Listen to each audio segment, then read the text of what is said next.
My name is Jim Smith. I'm the chair of the Natural Resources Commission, and I'm calling this public meeting to order at 7 p.m. Tonight's NRC meeting will be a hybrid in-person and Zoom meeting. We have a microphone set up on the commission table, and plans will be projected through the TV monitor. If you're presenting via Zoom, please turn your audio and microphone on when it is time for you to speak. Following the presentation by the petitioner and questions from the commission, members of the public will have the opportunity to ask questions and provide public comment. Please identify yourself with name and address for the record. You can also raise your hand from your phone by dialing *9 or use *6 to unmute. All video screens will be turned off with the exception of any commissioners attending virtually and the current petitioner. Once the commission has acted on an application, the petitioner is free to leave the meeting. In the event of any technical difficulties, all matters on the agenda that have not been heard will be automatically continued to the commission's July 15th? Yes. July 15th meeting. Please note also that this meeting is being recorded. At this time, I would ask the commissioners to introduce themselves, starting with you, Janet. Janet Miller. Ed Nardi. Malcolm Bryant. And Ben. Ben Niehaus. Thank you very much. All right, preliminary is done. The first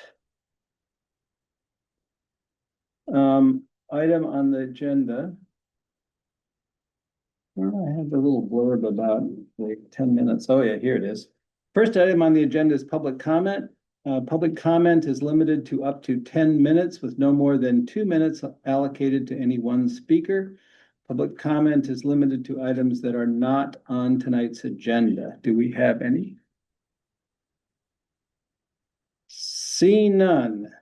We will move to the minutes. The agenda says minutes of April 1st and April 22nd, but I think we only have April 1st, correct? Yes. So we will move to the minutes of April 1st. Any comments, clarifications, questions? Look good to me. You get a motion? Sure. I move to approve the April 1, 2026 minutes. I second that. Thank you. Vote, Janet? Aye. Aye. Ben? Aye. And I'm an aye as well. Thank you very much. Well done. Next item on the agenda is commissioner comments. Opening the floor. All right, we're moving along. Hearing none. We're gonna start getting ready to, if the director's update is doesn't take too long, start thinking about the back of this because the first hearing can't be until 7:10. Oh, the stuff at the end, can we do it? Yeah, we can deal with all that. So I'm just notifying Rose to start getting ready for that.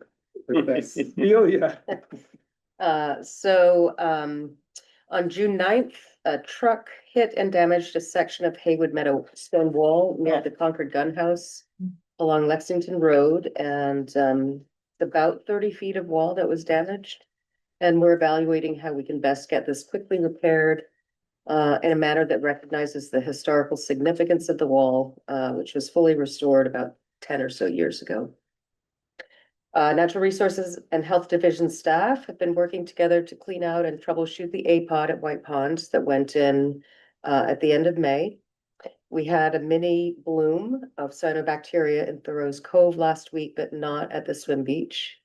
I met with John Higgins from HEA Associates, or Higgins Environmental Associates. He is the person who designed the APODs, and we purchased 2 of them from him last year.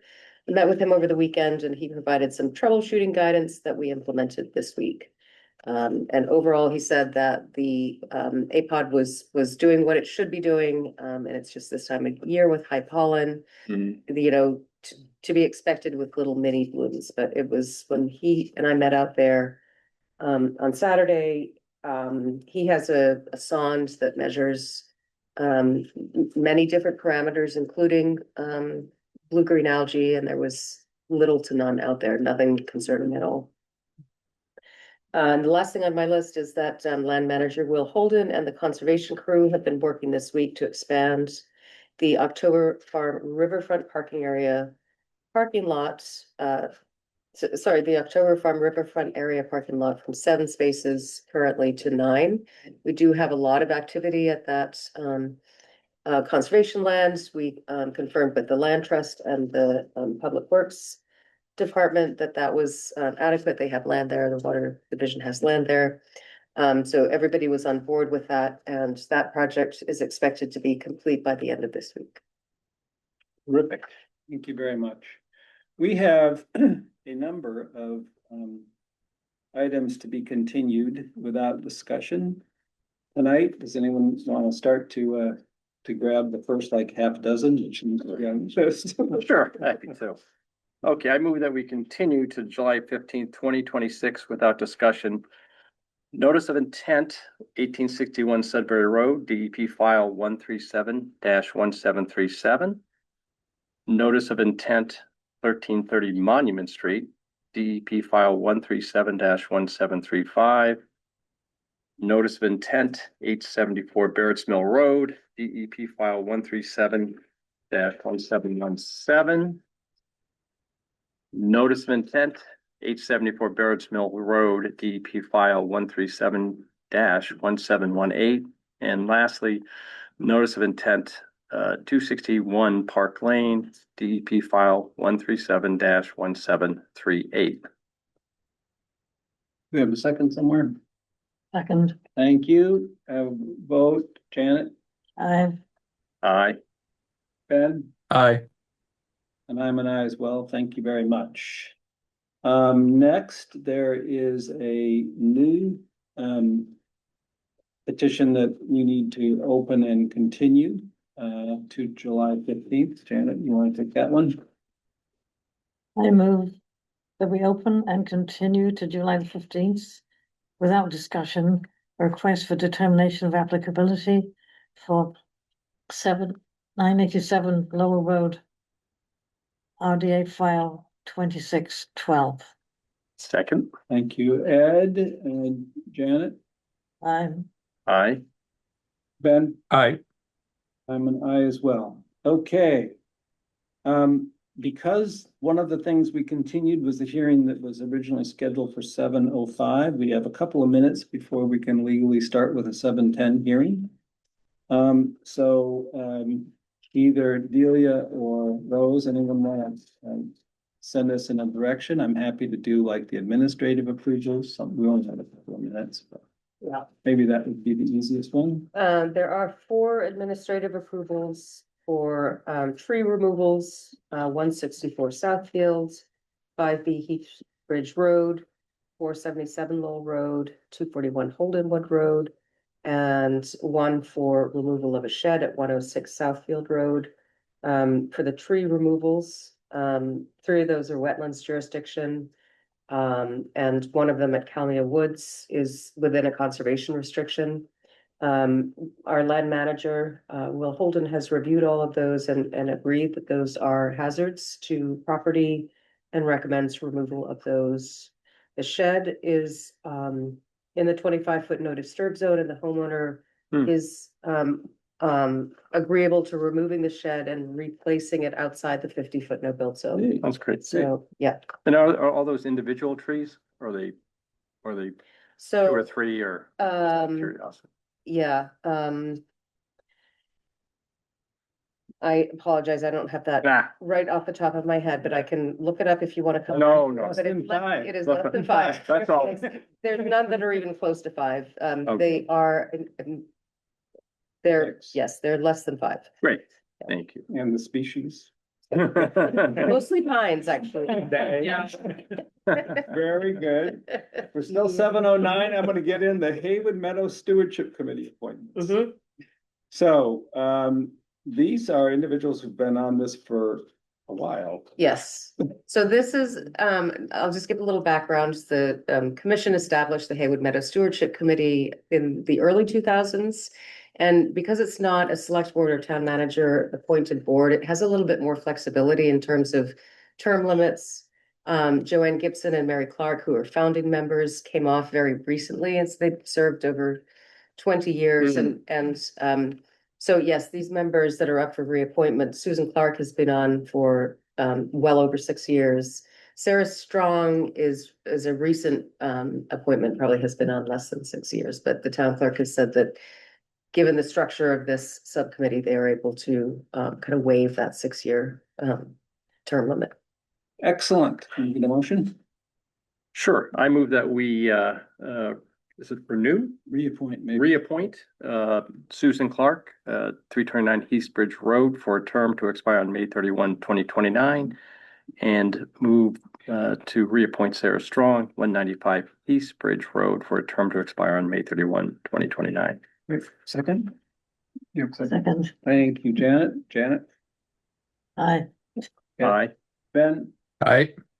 Aye, and I'm an aye as well. Thank you very much. Good. And we're now at 7:11. We didn't delay too long. The next item on the agenda. The next item on the agenda is a continuance of a notice of intent for 143 Everett Street, DEP file 1371739. If we, yes, there they are. Nice to see you again. Nice to see you You too. can give your, jump us off with your names and address, and then we can go from there. Hey, I'm Molly Delahy at 141 Independence Road. I'm Brent Delahy. Great, thank you very much. Okay, where do we stand, I Delia? think they have someone online as well. Okay, we have Oh, yeah. somebody online? Who's online? We have David Crossman, our wetlands consultant, and we have Rusty on there too. He's our architect. David and Russ, thank you very much. Oops, wrong place. Okay. Delia, where are we, can you give us a little background as to where you are with various items that have been submitted? Sure, so at the last meeting, the commission had asked for sort of an analysis of shifting the house and the driveway in an attempt to reduce impervious surface and, you know, get the garage further from wetlands. And Molly and I did meet to talk about that and their concerns about ice and better sun exposure with the current configuration. And the plans have been revised to reduce impervious surfaces from 2,212 square feet to 1,792. And really, it's just, I think maybe hearing from the applicant's representatives about Right. the efforts to, Would be great. And just to Yeah. frame that, Sure. we did listen to you folks, and so we tried to take everything into account. So we moved it further from the gully, and what we're talking about is mostly the garage. We moved it further from the gully. We moved it further from the 50-foot restriction. We added, I think crushed gravel is the word, so there wouldn't be so much impervious surface, and we shifted the garage further away from the gully also. And so David Crossman can talk to our current plan, and Rusty and I can show you all the alternatives and why we have a preference for where it is, because we had considered that. Okay, thank you. Which one of you gentlemen would like to start? David, I guess you have the plan, so can you, can he share? Is he sharing? are you gonna share, Dave, or do you want to have the plans pulled up? I'm not really gonna speak to the architectural part of it. I think Russ can speak to that. But Let's the start with mitigation part of it, what happened was we, Get a plan up at least. And we're just trying to get a plan up, sorry, just so we Yeah. can start to visualize what's going on. Thank you. Go ahead. This is his, yep. so this is the mitigation plan, which we had put together to mitigate for the impervious area and the new structures within the buffer zone. Nothing has really changed on the mitigation area itself, but we were asked to indicate which trees were going to be removed. And the circled trees are the trees that we would like to take down. And I believe the there was a question about which trees marquee tree consultants had indicated which should come down, and I'm going to say that it's the 30-inch double pine just beyond the erosion control. Yeah, right there. Yeah. Okay. So we are not proposing to reduce the mitigation area, even though we have reduced some of the impervious area and stuff, but Rose did suggest that we maybe plant some of the trees outside of the mitigation area to mitigate for some of the native tree species that we are proposing to take down. So we can move some of those trees out into the yard, but I'm not particularly sure where yet, because I'm not sure where I know there's some solar that the house is planning, and I don't want to get them too close to interfere with the solar part of the project. But that's as far as mitigation goes. This plan here is solely for the vegetative part of the project. I didn't combine the two plans because I didn't want to have too much to look at on one plan and try to figure out what is what, because there is some overlay in certain parts of the area, especially around the garage.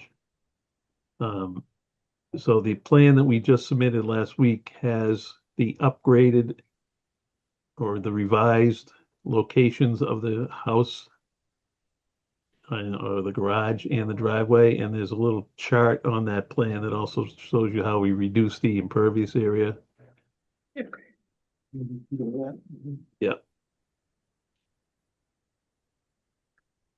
So there's a chart just above the title that tells you how much of the area has been removed or reduced. Well, that's actually existing, but I think Russ can speak to all the exact changes and why we are at this particular point. Okay.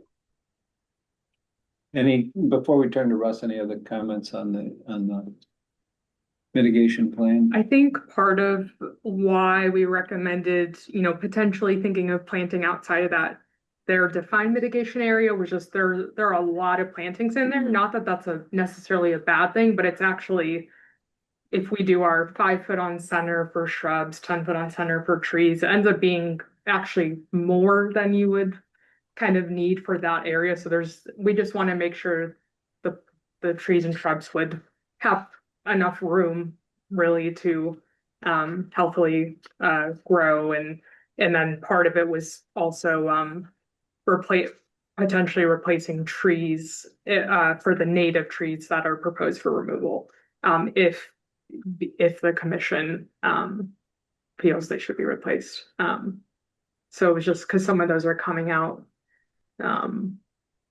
bottom right here. So but I think solar again was part of the reason maybe for bringing these trees out to open up that area. So Okay. just a little explanation of that. Thank you.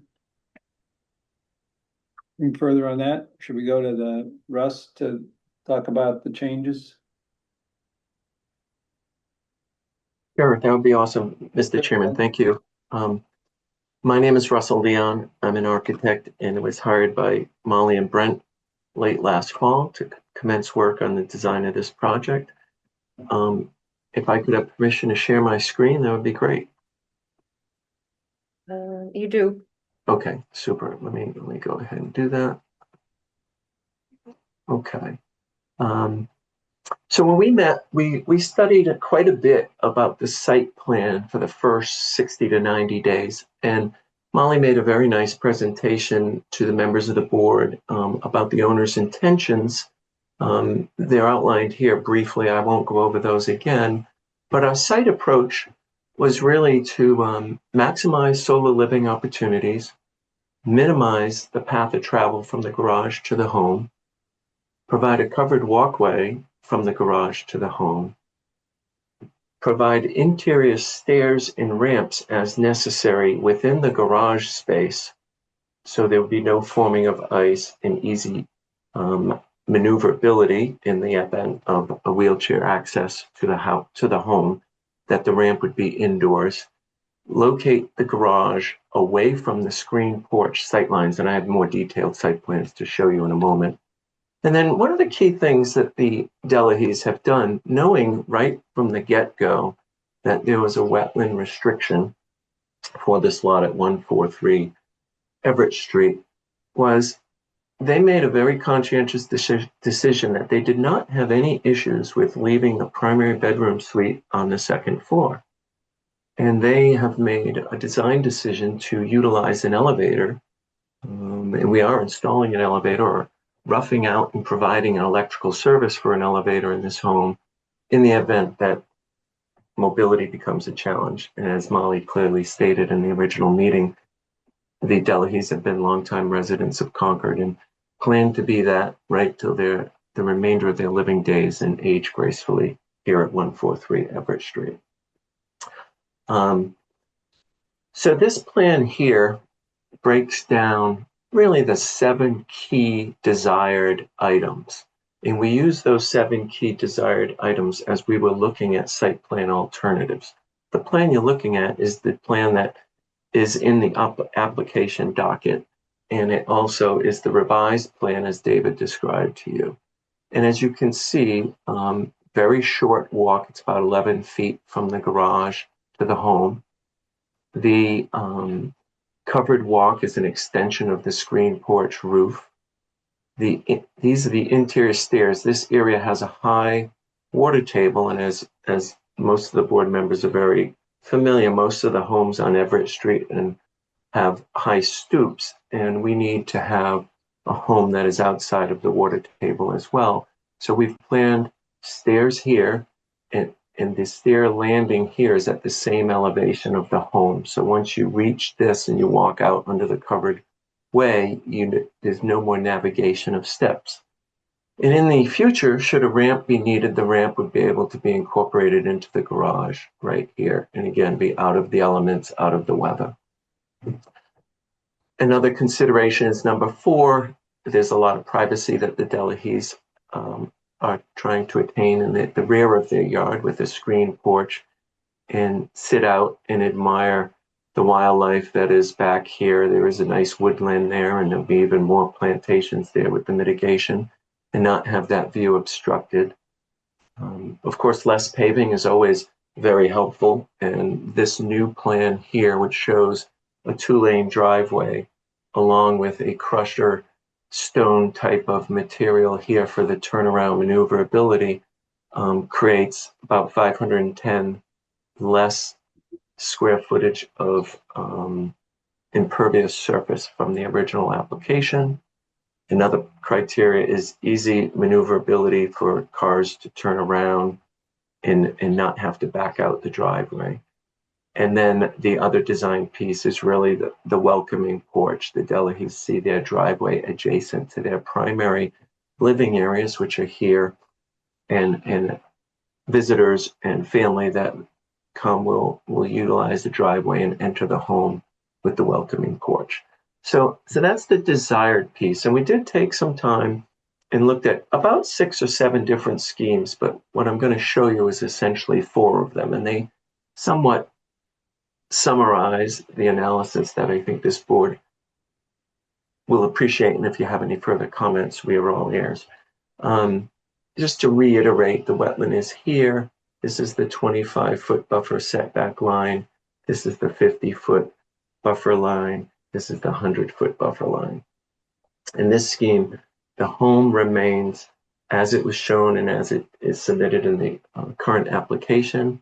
This is the side setback line, the front setback line, and the side setback line here in blue. We took the garage, with leaving the garage on the south side of the house, and we placed it more in a straight-on position. And that creates a much more lengthy walk up to 68 feet from the garage, where there's 30 feet of maneuverability, so for a car to back out and leave the driveway. And in a comfortable manner. And this walk is no longer covered, it is exposed and it's at grade. So these stairs to enter the house would need to be exposed to the weather. And then the sight line piece, as we've talked about, becomes a bit obstructed from the screen porch.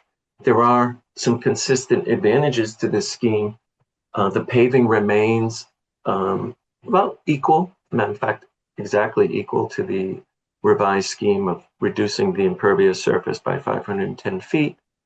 The ability to back out is reasonable, and the welcome porch survives. But the 4 criteria that are not met are very important criteria as the Delahey's designed this home for their future endeavors. The next scheme took the driveway and put it on the northeast side of the house. And the garage that's utilized is the same size of garage in all schemes, so that way there wasn't being modified. This garage is about 715 square feet. 727, I can see it right there. In this scheme, as you can see, we have a shorter walk than the previous scheme, but we're still outdoors with stairs that are exposed. We have an outdoor walk of about 30 feet to get in the home, uncovered stairs, exterior stairs. The sight line is kept intact from the porch. There is less paving here of up to 780 square feet, but the primary objective here is there is no turnaround space, and one would need to back out all the way to Everett Street, and that's not a desirable condition by the owners. And then, of course, their welcome porch becomes really their guests would need to park here and create some walkways to come around to this side of the house. Not the desired criteria. The next scheme tries to create a turnaround situation, a 3-point turn where cars can back out of the garage. This stall can back out and leave the driveway with no issues. This car gets a little challenged because we, of course, don't want to create any paving into the 50-foot line. In this scheme, quite a few, matter of fact, all of the design criteria by the Delahey's is not met. We have a remote garage with a long walk of about 35 feet. We have an uncovered pathway with exterior stairs. We have an obstructed sight line. There's a bit more paving here compared to the submitted revised application of about 134 square feet. I went over the dominant piece. It's difficult to turn around. And of course, the welcome porch is the driveway is no longer on the side of the building as the solar welcome porch. In this scheme, we tried to get the home close to the house. And in this scheme, we have a much shorter walk, still a bit outdoors, and there may be a way to make some connectivity between the garage and the home. But we still have a 28-foot walk versus an 11-foot walk. We have a slightly uncovered walk. It would be exposed to the weather, the stairs, and then the back porch. The key here is the desire to have a screen porch for 3-season living. Gets completely obstructed by the positioning of the garage. Slightly less paving in this scheme. The garage is the same area in all, as I've mentioned, of about 108 square feet. Again, one of the bays is reasonable for a car to back out and take a 2 or 3-point turn. The other piece is very challenging. To get the car in the position, it's probably a 4 or 5-point turn. And then the other piece is the last item, number 7, is again the driveway is no longer on the side of the porch. So I basically went through the criteria that we went through very early on, but I wanted to outline it for the board. And you can see here, this is plan number 1 as submitted. In a summary, these are the 7 bullet points. And if the board would like this chart submitted as a part of the application process, we can do that.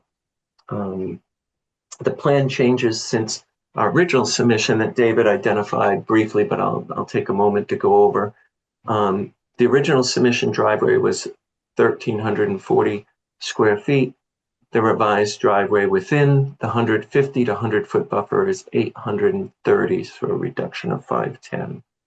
The garage footprint has been reduced from 742 to 727, and as Brent mentioned, we did move the partitions of the driveway away from a drainage swale that is used for roof drainage between the two properties, and also slightly further away from the wetland buffer line. We moved the property away from the drainage gully another 2 feet, and the building had been moved, was positioned 1 foot from the wetland setback line, which we moved to 2 feet.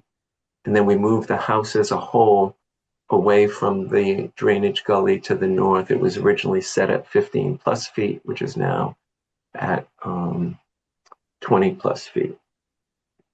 So that summarizes my quick analysis of how the Delahey's would prefer to live and design this site to accommodate their desires and needs. And certainly I'm available for any questions you may have. The only question I have on the presentation is, you said that it was now 2 feet from the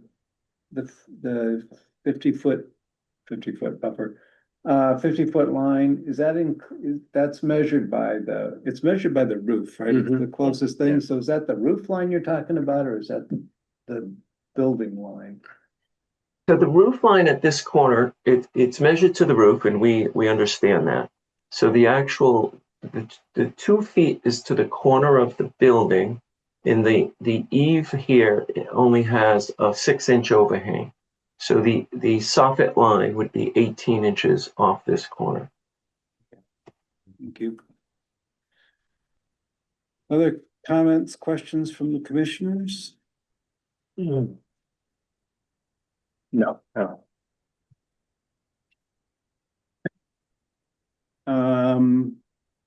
Public comment.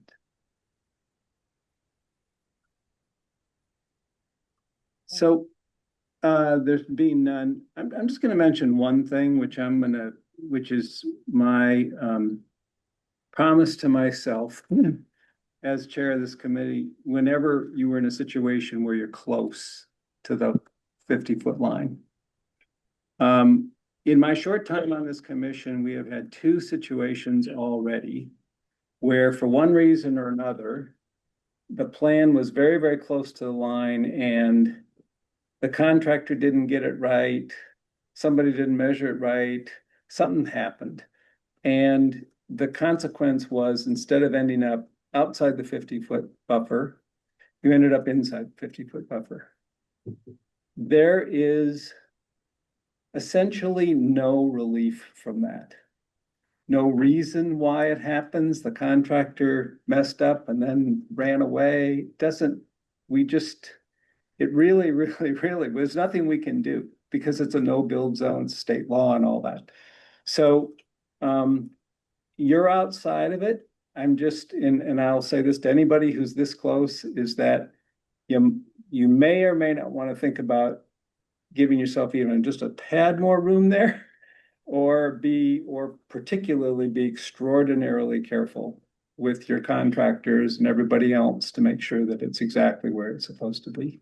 Because it's heartbreaking, to be honest, to have an applicant come and say, well, it's 6 inches over and it's going to cost me X to make it fixed, and we have nothing in our we don't have any arrows in our quiver to help you with that. So just enough said, but it's just a word to the wise, because it's really good. Mr. Chairman, I think your comments have been well received by the Delahey's and myself. You mentioned them at the last meeting, and I've been in construction and architecture for over 45 years, and I know exactly what you're talking about. And there was a building I was associated with, building a commercial building in a town north of us that was over the line by about 6 inches. We did have a meeting with our contractor, Ed Champy. We talked about this in between meetings, and he has built for the Delahey's before. He's a family friend and he's built in Concord before. And Ed is a very competent and a very reliable builder. And we talked about reflagging the wetlands, making sure that it's in the right location before we survey and establish the 50-foot line. So when we pin the corner of the foundation, whether it winds up being 2 feet or 28 inches or 30 inches, when we finally build it in the field, we are quite confident will not be in a situation where we need to look embarrassed and do the wrong thing. But I appreciate your commentary. Well, we appreciate that. We appreciate the work you're gonna put into it. We don't wanna have to be part of that heartbreak story either. So I'm sure you guys don't, you've put a lot of work into this plan, obviously. You just want to get it done right. You want to mention the as-built for the foundation? So Yes. generally when, Go ahead. something is within 60 feet of wetlands, the commission includes a condition that, requires once the foundation has been constructed, that an as-built is provided. Just make sure everybody is very clear, because it's a lot less work to remove a foundation if it's in the wrong place than it is to remove the actual structure. And I'm sorry, as-built is what? A So an survey. as-built, Yeah. an as-built is just a plan, once the foundation has been poured. It will be surveyed, and so the exact location in relation to the wetlands is put on a plan and confirmed. Oh, okay. So would And- we contact you to make sure that you come out for that, or? You would submit the plan to us once your contractor has poured the foundation. Okay. And you're gonna have to do an as-built for the project itself at the end. Yeah. This is just an earlier step so that when you first do that as-built, you don't have the entire house and garage constructed and then it turns out to be wrong. You just got a foundation that turns out to be wrong. So Right. it's just another fail safe. I understand. Yeah. Seems like a good safety measure. Yeah. Yeah. We're trying here. After all this. Anything further? I think going back to some of the tree removal stuff, I think we were also wondering whether trees would be stumped or any snags left for wildlife habitat value. And I'm not sure if you've discussed with Dave at all, or if that's someone else would be doing the tree removal, but that was one question we had. I don't know. Yeah, I mean, we could speak with John Marquis and say, what do we do here? What do you suggest? Does commission have any, thoughts on? In that area, so. Well, there's a couple on the property line that would be fairly benign if you left them, because they wouldn't be in your view Yeah. corridor per se, right? They look like they're almost on the property line, or one of those, or Mhm. something that's, the more that can be left when you're standing, in part, provides more habitat. Something to look at from Yeah. before. Mhm. Yeah. There's been woodpeckers and Woodpeckers. nuthatches and chickadees. Yeah. Yeah. True. Lizards, maybe. So, and we have, I think that we now have to get a lot of this on plans, right? I mean, like the mitigation plan ultimately has to be on the plan Yes. that the actual driveway, your driveway would be on, right? But I can understand not doing it because you had 4 different plans, Yeah. et cetera, but we gotta do it. So we're gonna have to we're gonna have to ask you to continue this to the next meeting just to get all the plans set up.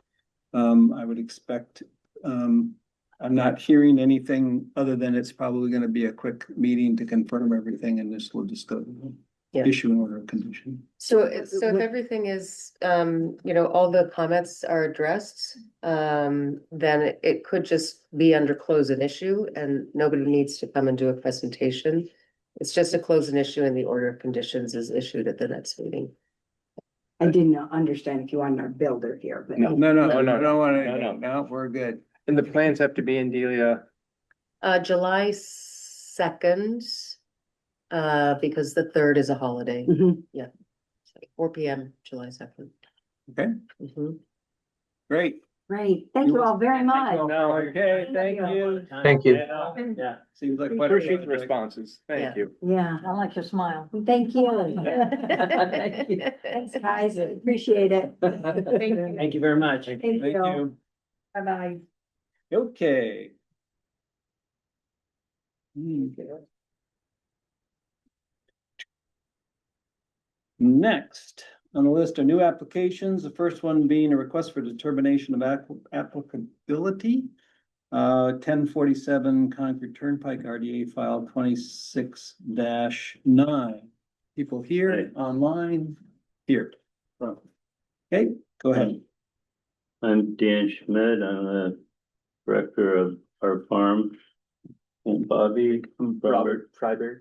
I've worked on the farm for 14 years. is the farm manager. Great. And the idea on this was to make a trail that's a little bit more user-friendly and to replace the culvert or stone bridge that used to go across the stream. A year and a half, 2 years ago, we had Bob White came out, and his suggestion was to move the trail to that dotted line, because for some reason that used to be a fence line.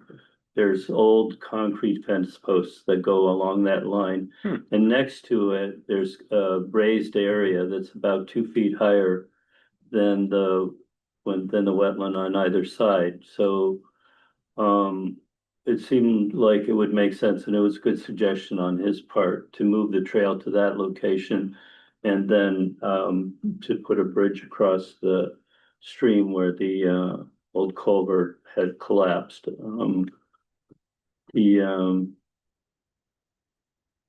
So that's about it. I mean, the other option that we considered was to put a raised walkway, but it seemed like this would be less intrusive to the wetland than having to put a whole walkway where the existing trail is. So here you can see, it's not a very good picture, but this gives you some idea where the bridge used to, the stone walkway used to go across there. And the arrow, higher arrow, that's, Bobby, that's where the tree is that we would take down? No, that's going away from the camera into the distance is the raised sort of straight line where the fence at one point was that has a lot of smaller brush on it now. Yeah. So, yeah. And then the kind of more used trail is the snowy kind of lower curving path to the left. Right. Yeah. And obviously the collapsed kind of culvert there. You can kind of see how the difference in elevation from left to right. And then the other photo shows the map of some of our trail systems that this would tie in with. So you can see the orange would be where that bridge is, and then the yellow are trails that go through our property, and then eventually they tie in with the trails that go down to the Sudbury River. And you probably know we also have a parking area on Sudbury Road where people can access the trails. But it seemed like it would be advantageous to be able, since we do, to also access them from the farm. So just to clarify something, so because you're gonna move the trail, probably you're gonna move the trail a little bit, is the bridge then not going in the same place that the one? The bridge actually goes in the same place. Does go in the same place. Okay. If you can go back to the original one, there's I don't know how easy that is to do, but Oh, that's okay. it's kind of a wedge shape. Sorry. That's Okay, so in other Oh, words, I see, okay. we're just following this old fence line and where the dash is, and that's the raised area, but the raised area ends up at the same location on the stream as the It's just, you know, Yeah. a few I see it. feet, a few feet to Yeah. the right, you can kind of see just a raised flat area. So at the whitest spot, it's probably about 25 feet off of the existing trail. And then it comes to a couple feet when you get to the stream. Yeah. And that other thing, just so you know, is that's our pond, that sort of weird shape at the top there that we use for water for the farm.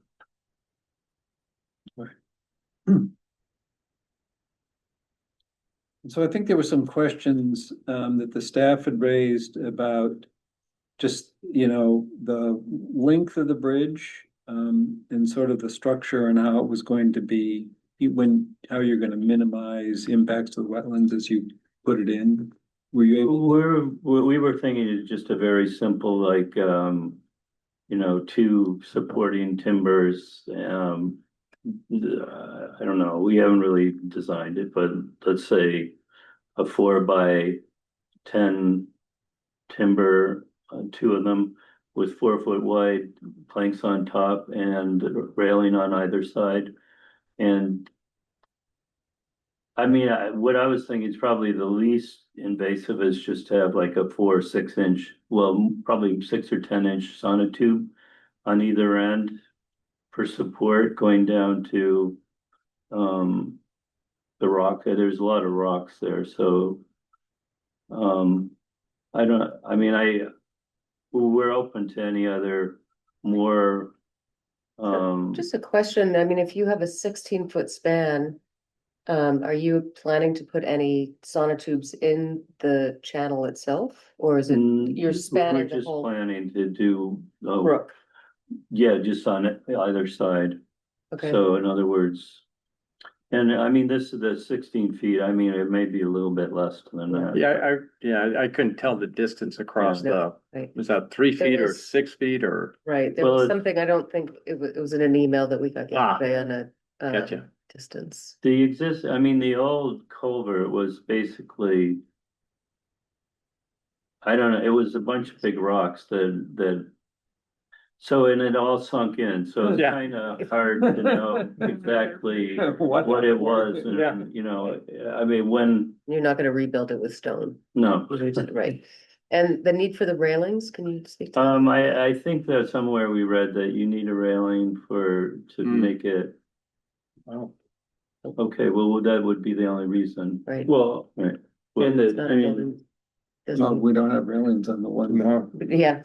I think it's only 30 inches. other, right? other than, About we 30 just thought inches. maybe a railing would be a good idea, because it's often wet, and people walk down there, I mean, the neighbors walk down there in the winter, and if a railing's not Yeah. ideal, It's not but necessary, that Yeah. doesn't change the wetland impacts. I mean, we have a bridge that was recently built near my house. Bob White actually built it. Oh. And it's several timbers, it's probably that wide, they're that about wide, but much of it's 3 or 4 or 5 feet off of the ground, and they don't have any railings on either side. It's just, Oh, yeah, it's marked with signs, signage that says right. you gotta, walk your bikes, and you have to be careful to stay on the bridge to avoid the issues with the wetlands. I mean, that would really be,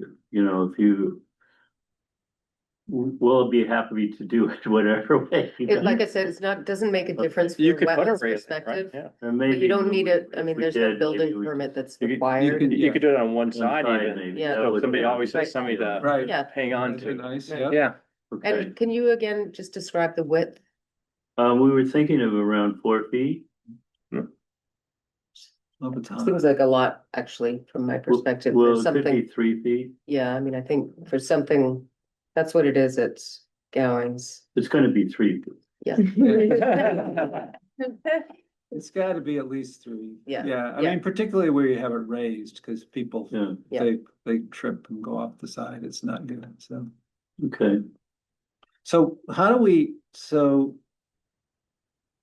should open, I have just one more question in terms of process here. We'll open this up to commissioners and the public, but what do we have to do to get from here to the negative determination? Because it doesn't sound like we have plans for the actual bridge yet. It's, a lot of things are sort of in flux. But I I'd like mean, I to think- put a get them in a position where they can move forward too, so. Right. So I think from a process standpoint, I think the information that has been provided at the meeting tonight, that it's a 3-foot width, that it would be sonotubes that are not within the channel itself. There's a railing on one side. We would do a pre-construction. And, you know, kind of review those parameters at the pre-construction. I think you could be in a position, if you wanted to continue it and request that there's a sketch provided to accompany the RDA, you could request that as well. But as I said, I think the information that came through this discussion is probably sufficient for a project like this. Thank you. Other commissioner comments? I get- Questions? Just Yeah, a, go just a quick question. On the sonotube, you're talking about a sonotube at the end of the bridge on each side with concrete in it? Yes. Okay. And what's the difference versus just putting a, you know, 8x8, you know, tapped into the ground and just bringing your, you know, framing over to that, like a 8x8, you know, It could pressure be treated. any kind of footing, really. It just seems like the sonotube's a little maybe neater or. I was just curious, just in terms of. Helical piles? Could you do Yeah, those? that we could do. Mhm. That's one of the suggestions I stumbled upon. Yeah. Was a Okay, helical pile, and it just said that, you know, if you can reasonably get down a couple feet before you expect big rocks, they I was gonna typically say, are if it's really, really good weight bearing and. yeah, if it's really rocky though, that might be tough on a helical. You won't Yeah. be too far. Yeah, I wouldn't expect it. One Oh. side would be probably fine, the hillside might be a little rough, but, Yeah. um, But getting the machine across too might be a little bit problematic. Right? Then you have to get to one side. the machine, Yeah. you just need a generator. Oh, for the Yeah. helical? Mhm. Oh, To drive an electric or. You can do it with an electric, yeah. okay. Yep. So that would be preferable or? Um. And If we you get- can, I mean, it might be too, like, I think on the closer Right. side to the farm, it's probably easier to get Yeah, something in and, I'd- right, on the far side, I mean, it does look pretty rocky in the photographs, but Yeah. if you can, that's. I was thinking about 1.5 feet, and I had to actually dig my foot out. Would like to try to avoid that. Yeah. If at all possible. All right, so are people comfortable with issuing an order condition tonight? Need more information? Seems like. I think it's- We're comfortable. Or Seems not like in it's- order, but Excuse me, Yeah. determination, excuse me. Yeah. So any comment from the public? Put them all to sleep. All right. Ed, you want to take a shot? Sure. Pending receipt of additional information, move to issue a negative determination number 2 and number 3 with the following conditions. 1, the applicant shall schedule a pre-construction site visit with DNR staff, and 2, following completion of the work, the applicant shall submit a letter to the NRC confirming the work was conducted in accordance with the RDA and conditions. Any changes shall be described. Paige, second. Thank you, Janet, Aye. Aye. Ben, Aye. and I'm an aye as well. Thank you very much. Good luck. Yeah. Okay, Thank you. Yeah. so do we need to do anything with the state now? No, Okay, the commission's approval serves as the state's approval. okay. So if you can get that additional, just I will- additional I'm sure I'll information by take the end of, those. Yeah. just- yes, that's That'd be- perfect. By the end of the week, is that Yeah, possible? definitely. Okay, very good. Okay, well, And, thank you very and much. Good luck Bob with White it. is really a good bridge builder, so. yeah. Mhm. I would, yeah, Have a good day. he's a Thank great you. resource. Thank you. Bye. Thanks. Excellent. All right, moving along, 7:20, I guess we're a little late. Request for determination of applicability, excuse me. 781 Strawberry Hills Road, RDA file 26-N. This is with respect to a replace of a septic system. Do we have anybody online here? There we go, online, great. You could identify yourself. Oh, sorry, can you guys, I didn't know if you were introducing. Alec Chongers with Chongers Engineering, representing the applicant at 781 Strawberry Hill Road. Do I have permission to share my screen? Yep, I do. So I'm gonna share that now. Let me know when you guys can see that. Yep, We're good. Awesome. I'm gonna zoom in a little bit and I'll just explain the site real quick. So located on Strawberry Hill Road near Acton. The existing house, the current system is in failure and they are going to replace it with a new septic system. There are resource areas located on the plan right. We have shown this blue line and the 75-foot buffer is right here and your 100-foot buffer is right here. We are proposing putting in a Presby system kind of situated along this contour within like this 90 to 100-foot buffer plus or minus.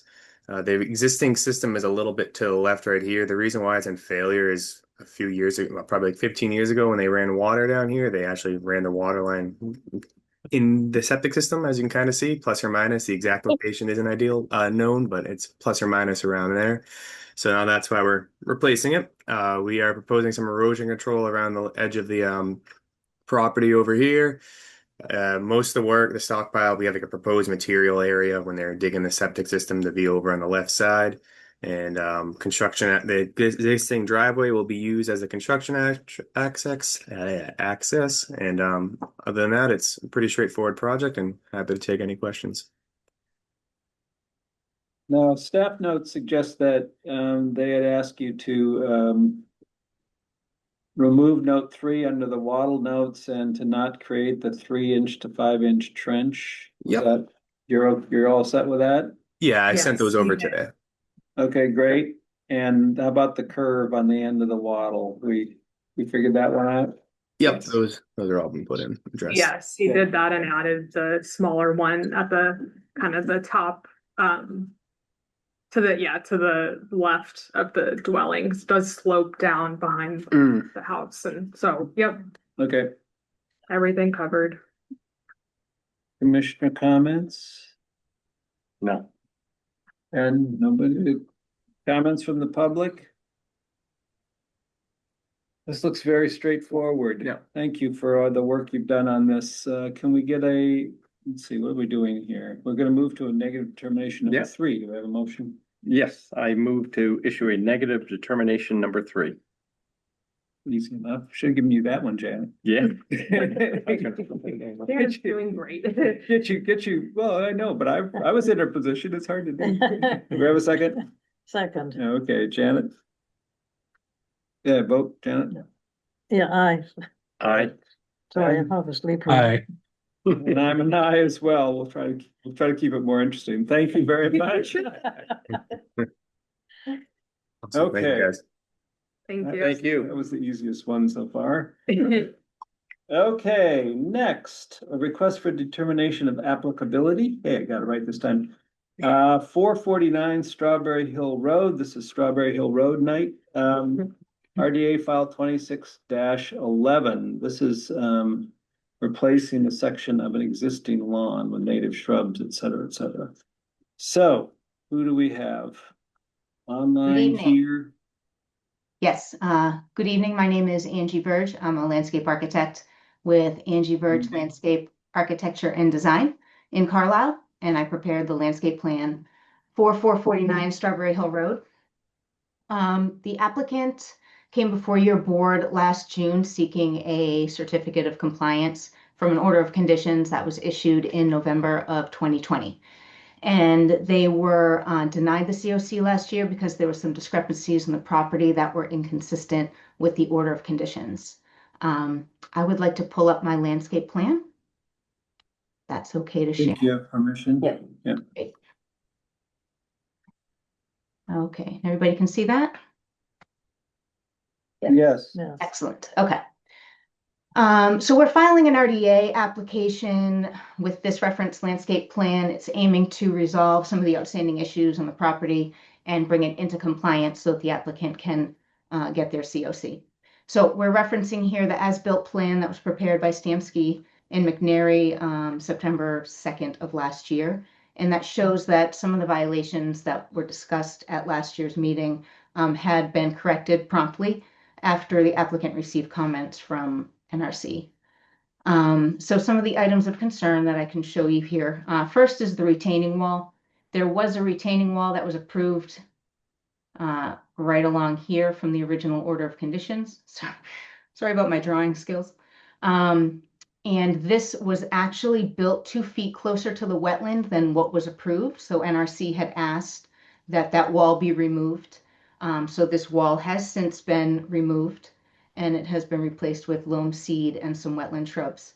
The applicant had decided against rebuilding it just for cost reasons per plan, and would prefer to leave that area just as the existing narrow strip of lawn, which offers a little bit of a buffer to the snow plow that comes around that narrow driveway. It's just so some of the snow from the plow blade has somewhere to go before it hits the woody plants. The second piece that we were asked to address is this area right here. This was a paved parking area that was not part of the original order of conditions. So they were asked to remove the pavement, which they have since done, and they replaced that with loam and seed. And we feel that removing the lawn and installing wetland shrubs instead would be a better benefit to the resource area, seeing that that is partially within the 25-foot no disturb. So we're proposing to introduce 7 winterberry shrubs into that area. And then the third area is back here, which is actually neighboring property that is within a conservation restriction. So this area was being used for storage of rocks and some construction debris, and the debris had since been removed, and the applicants put in 6 native shrubs that were added to mitigate for the disturbance.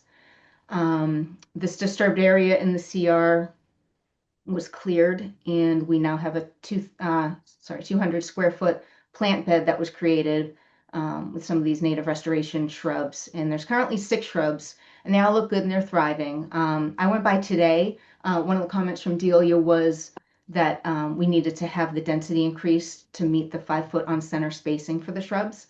So I had originally in the plan you have before you proposed 3 additional shrubs. I went by today and determined we should actually add 9 to meet that density requirement. So this plan that I'm showing you here, I will have to you guys tomorrow as revised, unless there's any other revisions you would like us to make. The other comment that I got from Delia was referencing a special condition from the original order, referencing removing unsuitable fill and replacing it with loam. There was no real indication in the order or even on the plan of where this undesired fill was located, and we're assuming that it's in that area where the construction debris was located, again back here. So we're assuming that. So again, I went by today, and I mean everything looks good. I've took some photos which I'm happy to share with you. The area is well vegetated, there's lawn, there's these shrubs are in their second growing season, they're doing just fine. So I didn't really see any evidence back there of unsuitable fill or any sort of kind of debris left over. So I'm not quite sure how to address that comment without any additional information. But overall, this landscape plan does show additional plantings to ensure that the property will be brought into compliance with the original order, which is now expired, which is why we're filing an RDA for the proposed planting. And so we're requesting approval of this plan and a negative determination, indicating that our proposed work will not negatively impact the resource area. And I thank you. I have photos too, if anybody wants to see those. So you may have already seen them in your packets. I'm just trying to, let me ask Delia if you can respond on the issue of the other fill or those issues, or is it something you should be going out there yourself and taking a look at? Well, I mean, the film might have been removed. This is, 5 years ago at this point. I think a larger question is the area you can see the tree line that extends off the property line on both sides. So that was the area that had been requested for restoration. And sorry if that wasn't clear, Angie, but it's the entire areas of the conservation restriction need to have a restoration plan prepared. That was what was in the order of conditions. And you know, it's great that some of this has been replanted and you're proposing additional, but there's a significant amount of additional conservation restriction that was cleared, that needs to be restored. And are Could we we, talking could we about like, outline that, could we outline that, Delia? Just so we, okay, Yeah. just so we have a like clear this? Is understanding you of that. talking about this? So that, and then down on the bottom side of the plan, there's two areas as well, right? And around here. So what you're saying is that that was on the original Hmm. order? So in the original order, in the Right. second order of conditions, Right. the condition required that those areas, that a plan be presented and those areas restored. So there's another one, Angie, to the left of that. And this is because. And this is- over here?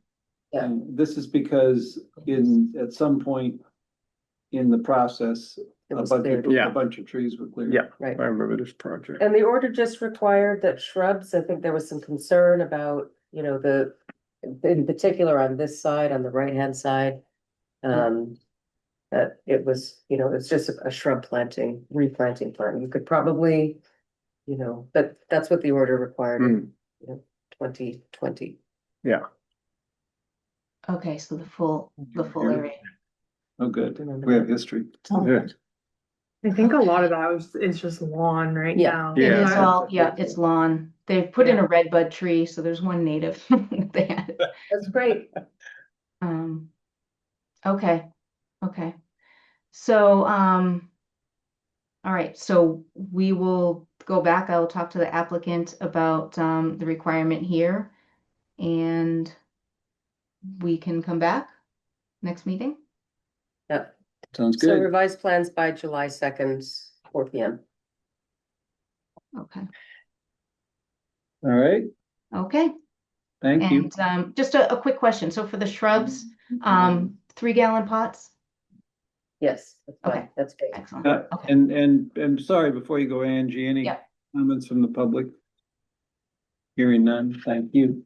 Okay, thank you. We'll see you on the 15th. Okay, thank you.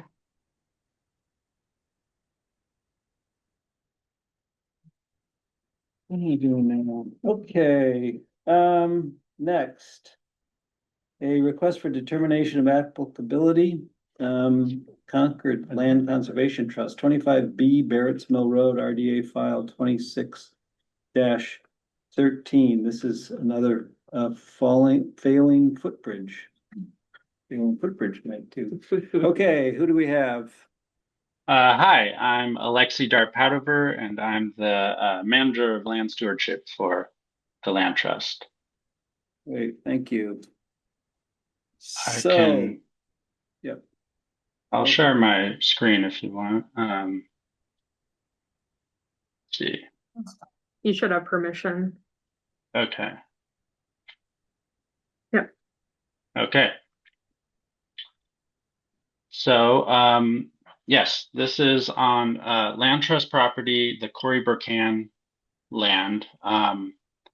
And you can see there's a public trail that loops around through here, and we have a bridge over the Indian Spring Brook at this red circle, and the trail actually continues up past our property through the Indian Spring Common Land, and then connects to some other Land Trust properties. So it's a pretty extensive trail, and a lot of people use it. So the existing bridge you can see here is kind of falling apart. It was 3 thick timbers laid across the brook, but now only 2 remain, and the others are starting to rot away as well. And they don't line up very well with the trail, as you can see here, which is not ideal. So we're hoping to replace it with a slightly longer bridge, different construction to make it easier to be 10 feet long rather than 8 feet long, and just change the alignment a little bit. And there's some other views of the current bridge. And you can see like it's resting on these footings that are like right on the stream bank, and some of them have already fallen in. So it's not really the best spot for them. So the new footings I plan to place a little further back away from the stream bank. And there's also some erosion issues where I think dogs are walking into the stream channel. And so I'm hoping by fixing up the bridge, we'll have less traffic in the channel. And but after talking to Rose recently, I might do some measures to reduce the erosion and keep that bank from falling apart further, and probably put up a sign telling people to please stay out of the stream channel.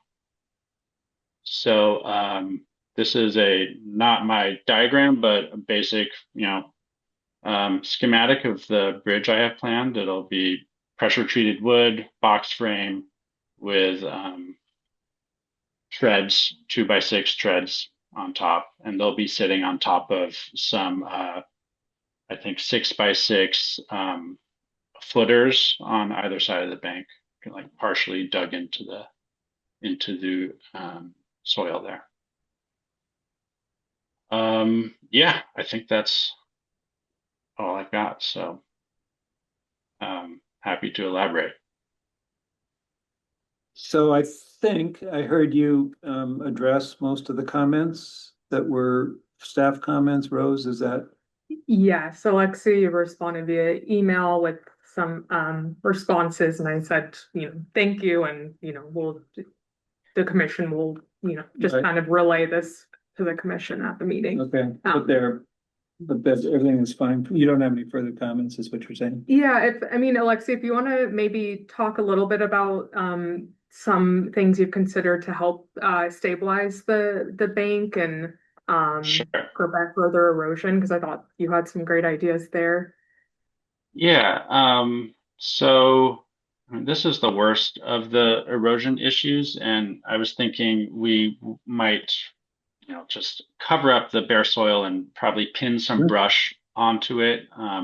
That'll kind of block dogs from wanting to go down there, and also, act as a little bit of a buffer from, stream scour and stuff like that. And so I was thinking taking some brush from further back. There's a bunch of invasive plants we can harvest from in the upland area, and pin those onto the stream bank using some stakes as a kind of temporary measure to help it revegetate. And then I'd be happy to also install some live stakes in here. We've got sources of silky dogwood or arrowwood viburnum or elderberry that we could install and start to get some shrubs growing there. But that would have to happen in the winter during the dormant season. Yeah. I did mention to Rose that we could install like a temporary silt fence under the construction if you think that would be useful to catch any sediment falling in. But I'm planning on like staying outside of the stream bank as much as possible, and I don't foresee a lot of like soil disturbance really. Right. And Alexia, I know you said you were kind of open to, wanted to ask the commission whether you would prefer him to leave the existing footings that are like in the stream bank so that it doesn't create more, yeah. That was I wasn't sure about that. What do you think? I don't know. They're right on the edge of the bank, right? So, but if you take them out, there's gonna be a big hole there, mud. So Yeah, that's why bother? And they're wood. Yeah, Like the pretty- concrete, Yeah, time will take care of it. Yeah. Right. It does most things. Yeah. Okay, well, I'd say leave them. All right. Any other comments? Questions? Jen, you want to take a stab at a negative determination? Yes. Oh, you, sorry, I didn't. Oh, you got it. Oh, good. Okay. Just wanna make sure you had it. Sorry. If we're gonna use invasives to create a barrier, can we make sure that there are no seeds on the invasives that are used? Yeah, that's a good point. Yes, for sure. So I move that Thank you. pending receipt of revised information, we move to issue a negative determination with the following conditions. The applicant shall schedule a pre-construction site visit with DNR staff. And two, following completion of the work, the applicant shall submit a letter to the NRC confirming that work was conducted in accordance with the RDA and conditions. Any changes shall be described. That's a negative condition determination number 3, right? Number 3, yes. Okay. Second that? Okay, vote Janet, Aye. Ed, Aye. Ben, Aye. aye, and I'm an aye as well. Thank you. Thank you. Good luck with this project. Thank you. All right. Okay, this may be the last one, right? Notice of intent for 1266 Lowell Road, DEP file 137-1740 in connection with the to remove a basketball court, construct a greenhouse, et cetera, et cetera. Do we have somebody here online? Looks like online. Yeah, Go I'm ahead. online. Paul Kirshner from Stamsky McNary. We're the engineers and surveyors for the project. Thanks, Paul. So this property is 1266 Lowell Road, as you said. I'm gonna share my screen. So we submitted a notice of intent to construct a greenhouse on the property. So there's a single family dwelling on the site with 2 detached barns and a swimming pool in the backyard. There is bordering vegetated wetland located to the rear of the site, and the Middlesex School property actually borders the project site, but the school building itself is far away from this lot. But the wetland does project 100-foot buffer zone onto the property. So some of the existing driveway, some portion of one of the barns is located within the 100-foot buffer zone. I'm going to zoom in a little bit here. There's also a small sports court next to the driveway that is within the buffer zone. So just for a little bit of background, these 2 barns here have been rebuilt over the last few years. This one was rebuilt first. That one's outside the buffer zone, but this smaller one that is located partially within the buffer zone was rebuilt after our office filed an RDA for that project in 2024. So that project was completed last year. This retaining wall that we have depicted on the plan, not really this leg, but this side that I'm trying to trace with my cursor right now, is actually the old foundation for that old barn. So now it's been repurposed as a small landscape wall, but that is the former edge of the old barn structure. So the proposed work is to construct a greenhouse in this sort of L-shaped area in the vicinity of that existing sports court. That sports court is proposed to be removed. It is 334 square feet.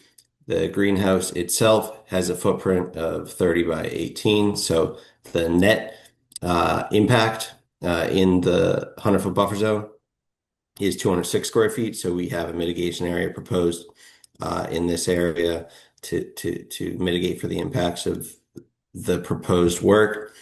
The greenhouse itself, it does have a pervious floor, so this is designed to harvest as much rainwater as possible to use it for greenhouse functions, but we have not necessarily accounted for that in the numbers that we provided to the commission.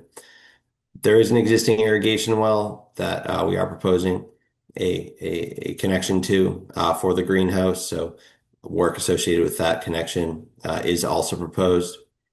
And then lastly, in terms of tree impacts, there is one maple right at the base of this landscape wall that we are proposing to remove to accommodate the proposed greenhouse. And there's also a dead tree in the vicinity of that mitigation area that we're posing that we would like to take out just because it is dead. So that is the proposal, but if you have any questions, I am here to answer them. Thank you. And can you show us the 50-foot buffer zone is like almost on top of this greenhouse, right? Yeah, let me can I trace it? I don't do a lot of tracing with Zoom, but this is it. This is the line. Yeah, okay, so that's a foot away from the greenhouse? That is correct, yes. Yeah, 51 feet to the greenhouse. 50, I'm not sure, 51 feet. Oh, it's BVW. Yeah, what are you not sure? It's 1 foot away from the 50-foot buffer zone? Okay, thank you. I thought you said 51 feet for some reason. Oh, from wetlands. Oh, from wetlands. Thank you. Yeah. So, I mean, is there? Eventually I'll say what I've been saying, but any reason why you've got it that close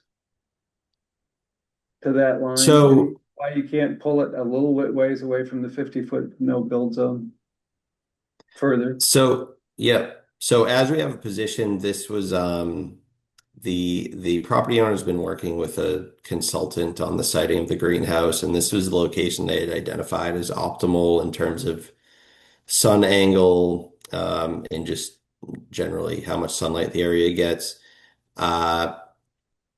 In terms of, based on this location, we have it set 6 feet away from those existing landscape walls, which really just provides enough space to walk past, perhaps get a wheelbarrow or something.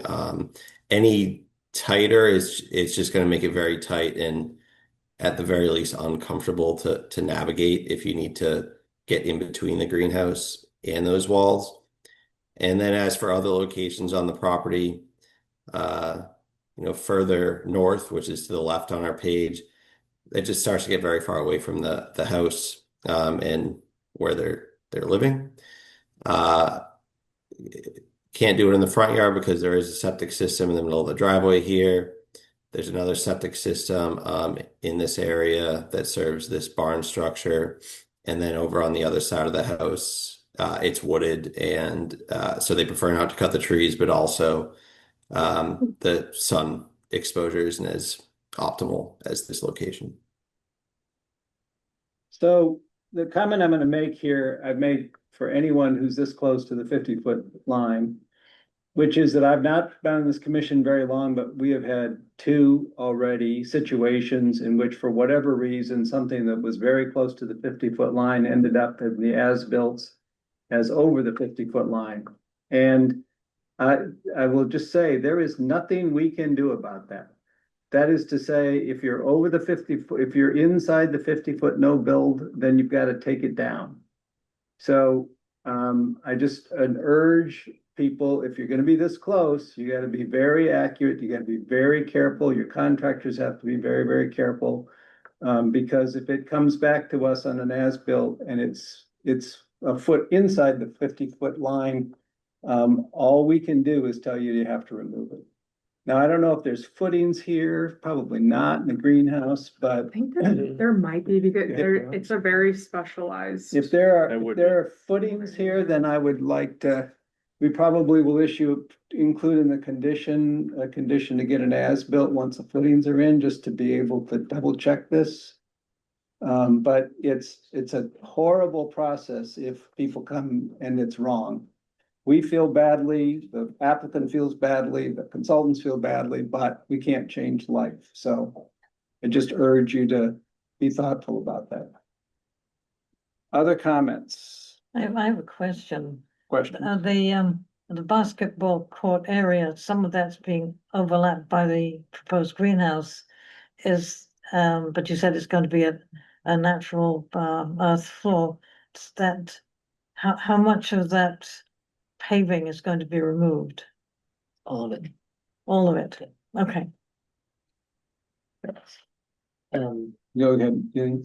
I just have a question, Paul, when we went out there to look at this, there was only one stake that was visible, and we just need we need confirmation that that was wetland flag 7, which is the controlling flag that determines the closest distance from wetlands.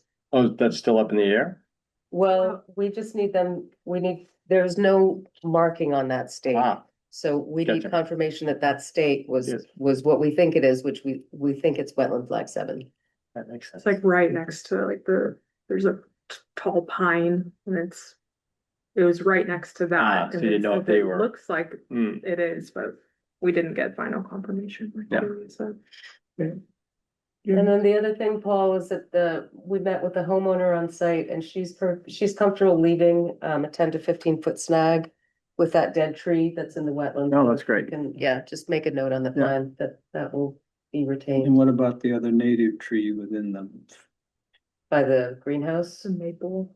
It said, please propose one native tree within the 100-foot buffer to replace the native tree to be removed. We need that on the plan too. They agreed to that, and did you talk to them about that? We talked to them about understanding that it needed to be removed, and I think we did say that it's standard practice To that. replace it? Yes. Yeah, okay. Yeah. So is that clear, Paul? Yep, understood those. I mean, my only question is regarding the flag. I don't know what that stake is that you saw. So how do you So we suggest just go put- about verifying Well, that? I assume you guys put that stake in, so we just need to know what that stake is. And Okay, we I'll figure it expect out. that it's wetland flag 7, but That's to my point about being accurate about where you're putting the greenhouse. And the only other comment I would have is on just the plantings in the wetland, or, they seem kind of straight line, that seemed very natural back there, right? You're not trying to shield anything, because you said the school buildings are far away, so maybe you could just, I don't know, just smooth it out a little bit. just one back and forth they go, or something that maybe looks a little bit Yep. more natural. Yeah, I think that's a I good think we point. have like a rough, like footpath, like grass. Yeah, that they. through there, yeah, Yeah, I think that was part of it is. but it's a little, Maybe But they yes. just stagger them a little bit, that's all. Yeah. It looks a little bit Yeah. odd to be in the wetlands in that. I'll form. I'll work with the property owner to That'd be see great. what they want to do Thank there. We can probably work in some character to it. Hey, character's a good word. Paint it red. I had Yeah. one more question. I don't know if Paul, you know this, but I mean, does this type of greenhouse have any, does the roof overhang at all, or is it just flush with what is shown here? We're asking So for I'm it actually because gonna, the measurement from the wetlands is from the roof line, if the roof line's further out. yeah. So this is, I just want to be clear before I put it on my screen. This is not necessarily the greenhouse they're building, but this is similar to what they will be building. So it has these cold frame boxes on the outside. So that the rectangle that is on our plan encompasses this entire thing. So there's not going to be any overhang beyond the point that we show on the plan. Great. Thank you.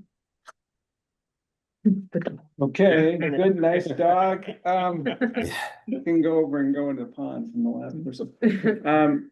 So I think, did we ask for public comment? I'm gonna ask for public comment. Anything out there? Nope. All right, so we're continuing this to, I think the plan here is to continue this hearing to July 15th to get the additional information on the plans and so forth. Is that everyone in agreement? Yes. And assuming everything is, I mean, these are fairly minor comments, and so this could go and close an issue if the commission's comfortable with that. Yes. Yep. Yep. Minor That's good. stuff. Minor stuff. And confirm Great. the wetland flag. And yes, I don't think that's so minor. It's good. Yeah. That's true. And we did tell the homeowner, Paul, that because none of the other wetland flags were up, that the only wetland flag that will be approved under this order, unless you want to have it all reflagged, is just that expected wetland flag 7, but the others would not be confirmed. Understood. Okay. Thank you. Appreciate it. Okay. Appreciate Thank your you time. all. Thanks, Paul. All right, next, 30 with the last one. Minor modifications. Yes? Yes, the first one is, 61 Lindsay Pond Road, DEP file 137-1678. Who's gonna explain that one? Sam Stearns on the call. Okay, we have somebody. Sorry, wrong one. Lindsay Pond first. Jim, Oh. yep, Who's that? Okay, Rich Harrington. Rich? Hi, can you hear me? Yes, we can. Go ahead. Great. Good evening. We have the existing homeowner at 61 Lindsay Pond. This is the second request for a minor modification. The existing order conditions. Sure. Sorry.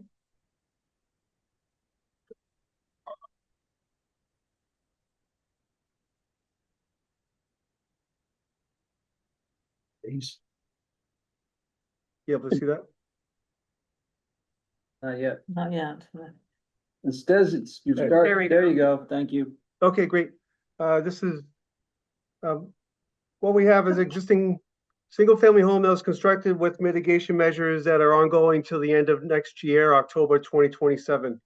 The current landowner is voluntarily seeking to remove some additional mitigation, being invasive species, which are encroaching along the edge of clearing. They have contracted with Maddie from the Backyard Invasives Project, and she is proposing removal by hand of two areas along the pond side and on the wetland side of the existing property. It'll consist of an initial removal and then a first round of regrowth later in the year. We have on the bottom of the plan here, there's an existing drainage easement in the edge of wetlands. For a 12-foot distance from the edge of the beginning of the property down behind the garage turnout, that within 12 feet, that's the first area along the driveway. And that has bittersweet, buckthorn, honeysuckle, and multiflora rose that she'll be removing. And on the pond side of this 12-foot strip, and there's markers between the properties in that location there. There's also bittersweet, some Japanese barberry, and some honeysuckle as well.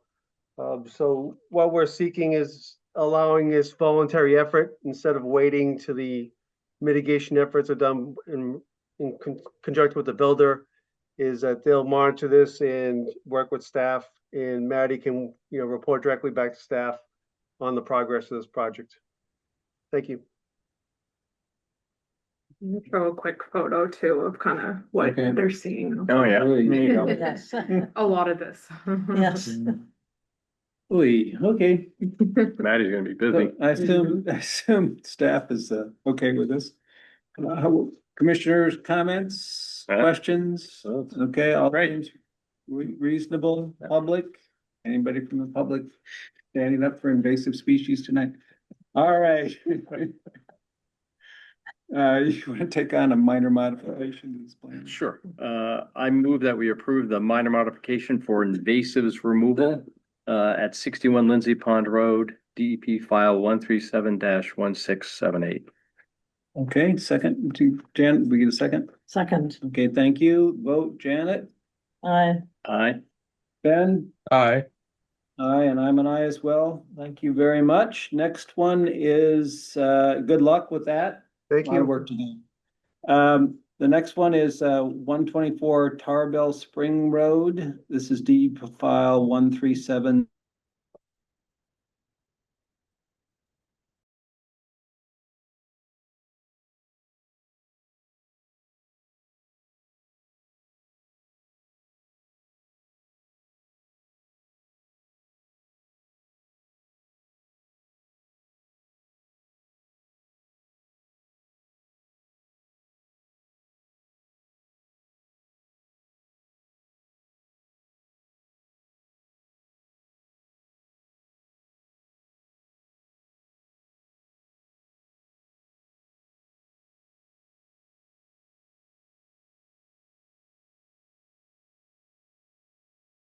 I don't know what Red happened. again. Okay, can people online hear us?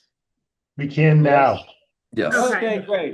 So I'm I gonna don't try know. this again. This is a request for a minor modification at 124 Tarbell Spring Road, DEP file 137-17-1723. For invasives removal. And now that you can hear us, somebody online can tell us about this. Go Hi, ahead, this is Sam. Sam Stearns from 124 Tarbell Spring Road. We previously had a project approved in November. And as part of that, we're installing a fence around the back of our property. And then prior to installing that fence, we're also working with Maddie and would like to do some invasives removal around the borders of our property. Okay, staff, anything in this application? It's very similar. Same general Very idea. similar. Just the And it'll- angle of, The fence is 6 inches off the ground or whatever it's supposed to be, That right? was, Yeah. that was approved under the law. No, I remember that. And then, I mean, this is gonna help open up the area for the mitigation plantings. Right. That you can also see like right here, sure. We, Yeah, yeah, so. very thoughtful. Any other comments, questions, public questions, comments? Anyone take, Janet, take it. Okay, to the front. I move to approve the minor modification for invasives removal at 124 Tarbell Spring Road, DEP file number 137-1723. Perfect. Second? Okay, vote Janet, Aye. Aye. Ben, Aye. and I'm an aye as well. Thank you very much. Good luck with the project. Thanks for your patience. Thank you. Okay. Now. You have. The Concord Land Conservation Trust, is that what we're up to? Okay, Concord Land Conservation Trust, 216 Westford Road. This is an amendment to a conservation restriction. Who do we have? Okay. Have you been patient all this time? Yeah. You can bring another chair. Come on, everyone, room for all. Yay. There you go. Here we go. Thanks. Oh, yes, The please. GIS. Yeah. Yeah, okay. Okay. Well, I'll start. I'm Joan Ferguson. I'm a trustee of the Concord Land Conservation Trust here with Lynn Lynn Huggins, Huggins. also a trustee. And this is Morris Tyler, who is the owner of the property at 216 Westford Road. Right. So we're here tonight seeking your approval of a proposed amendment to the 2009 conservation restriction. And I don't know, I assume most of you haven't been involved in the process of amending a conservation restriction. It's quite similar to the process of creating a conservation restriction. So I'll tell you where we are. We drafted the amendment, Morrison, the Land Trust. It has been reviewed by the state, which is the next step, the Massachusetts Division of Conservation Services. And they have signed off on, they haven't signed it literally, but they've signed off on it and said you may proceed. And we're here tonight asking for a municipal certification from the board. Then we will go to the select board, hope to get their approval, yes. Then the state Secretary of Energy and Environmental Affairs will sign it. Okay, so that's the process for the amendment. Now, a little background. So Morris's parents put a conservation restriction on their property in 2007, 12 acres shown there. And then 2 years later, another about 3 acres of hayfield. And so this property remains in private ownership, subject to the restrictions found in the conservation restriction. When you say this property, you mean the 2009 property? And the or 2007. Both, Both. okay, thank you. Together. Okay, and the purpose of both restrictions is the same, to preserve agricultural land. And this has been farmed by Morris, for centuries, but it's been farmed by Morris's parents and now Morris for over 35 years? 45. Yeah. Yeah. And so Morris continues to hay it. And it's not just the farming, it's the farmstead. So there's the 1716 Peter Jones house, and this is the landscape around it. So another purpose of the conservation restriction was to preserve a scenic rural area, as well as a wildlife link. Okay. So the first conservation restriction included the reserved right to maintain and plant trees, shrubs, and plants along the sides of the restriction in a 30-foot band. The second restriction did not include this provision, and we believe this was an oversight. You know, if it had been included, we certainly would have approved it. But also we thought there was a row of plants along the eastern edge of this 2009 restriction. So we thought it was sort of taken care of. And in fact, the baseline, let me find this baseline documentation report for that. It generates, mentions that it's an open area except for this screen of plants along the eastern property line. But in 2023, Morris surveyed his property, including this 2009 conservation restriction, and found that he didn't own this line of trees and shrubs along the eastern edge of the 2009 restriction. So he was left without a vegetative screen, and because of this oversight in the terms of the 2009 restriction, he was not permitted to to plant a vegetative buffer. Okay, so this proposed amendment does two things. First, it replaces the original plan for the conservation restriction with this new survey, and that was in your package. Anyway, new surveys. And second, it adds a provision to the restriction that allows an 18-foot wide planting area, predominantly deciduous and with a mix of species reflective of the field edges in Concord. Okay, so we hope that you'll issue something called a municipal certificate. This is recommended by the state, and this is sort of what it looks like. And it just says, okay, you've got it. Is it filled out? Because It is. oh, good, because I just said, But okay, then you know. So Well, I'll have to share with the board because I have a copy, but. Oh, we haven't okay. done that. yes, and so we hope it says something to the effect that this amendment helps preserve the scenic rural quality of the restriction for the benefit of the public. All right, so I'll read what it says. I think Okay. this was sent out to it was sent out to the Late board as today. well, late today. But it basically says that the Undersigned Conservation Commission of Concord certifies proposed conservation restriction is in the public interest. And in that, the premises at 216 Westford Road are classified as farmland of statewide importance and are valuable agricultural lands that have been farmed since 1698. One of the overarching goals in the 2015 Open Space and Recreation Plan is to protect agricultural lands, including fields, meadows, and orchards. In Vision Concord, a bridge to 2030 notes the need to protect historic resources and agricultural activities, land use, and traditions. The amendment to allow a natural vegetated screen along the field perimeter is consistent with the scenic values of the conservation restriction. Sounds great to me.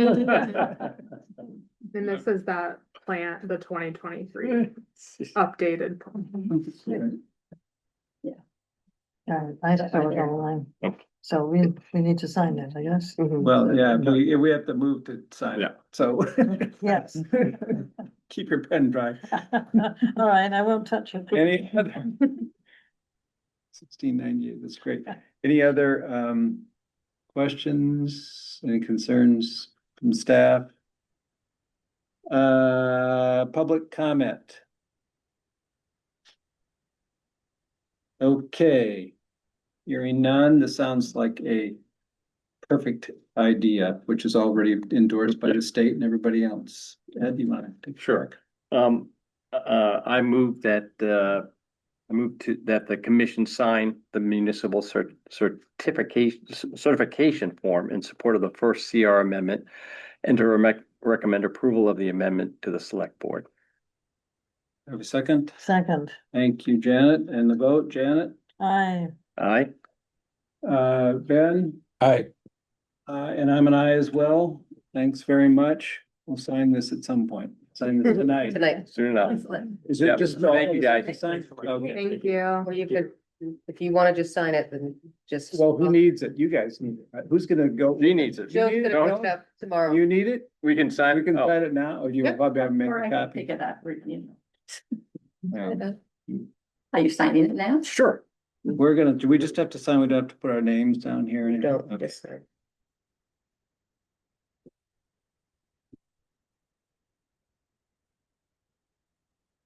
And how do we deal with Ben? Yeah, I was gonna say, do you have enough here? We have enough. Yes, you have a form. Okay. So we'll just take a copy of it, Joe. Okay, that's Sure, it. date it. And somebody, yes, if somebody could date it. 24th.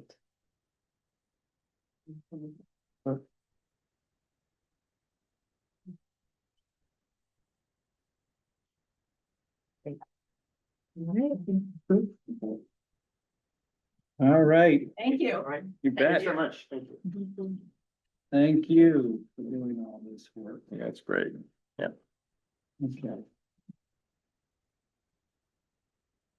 Not easy to amend CRs. Yeah. Well, What a that's gauntlet. not No. probably, Oh, Just while we go, you already got your copy? we're rolling. I was gonna skip something. There was a if little- you were little not- letter Okay. go on. Yeah. Okay. The next matter on the agenda, under other business is the Warner's Pond Management Committee discussion of the filling of the vacancy of the current committee, which was created when Alyssa Brown realized that she had a conflict and had to resign from the committee. So, just to give a little bit of background, when we formed the Warner's Pond Management Committee, there were a couple of clear things in the charge. The first of which is that we were going to try to avoid the word "bam" at all costs. In either of its forms, I suppose. And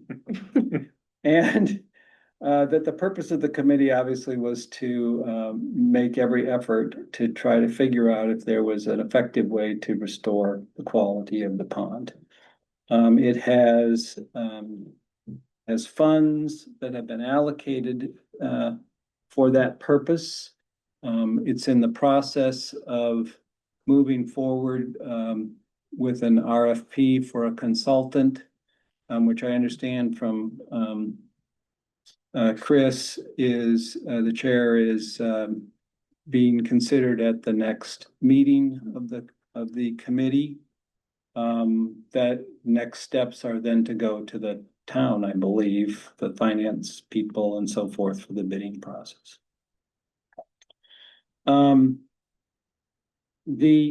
When we formed the committee, we did a advertisement.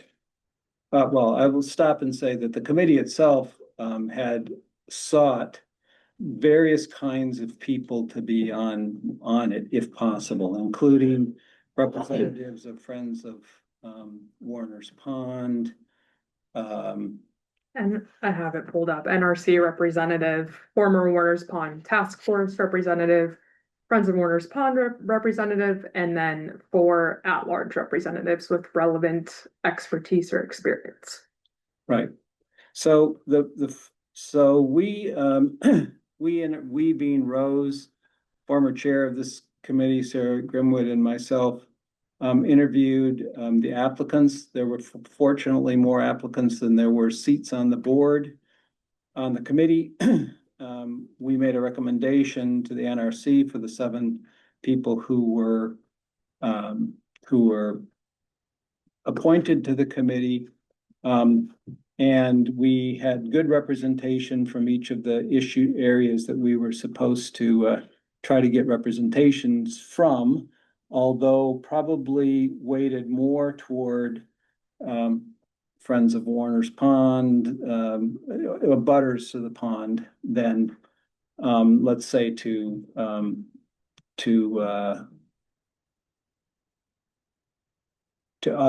some of the other factors, but we did cover every factor, so that was really good. So, with Alyssa's, resignation, the commission sought, some input from the committee itself in terms of how it might fill this vacancy, how we might fill the vacancy. We've got, the committee met, some people are here, Chris at least is here to talk about that. The committee met. It had something of a split vote. I think it was 3-2, and there was one person who was not at the meeting, giving a lot of proof to why you don't want even numbered committees, I suppose.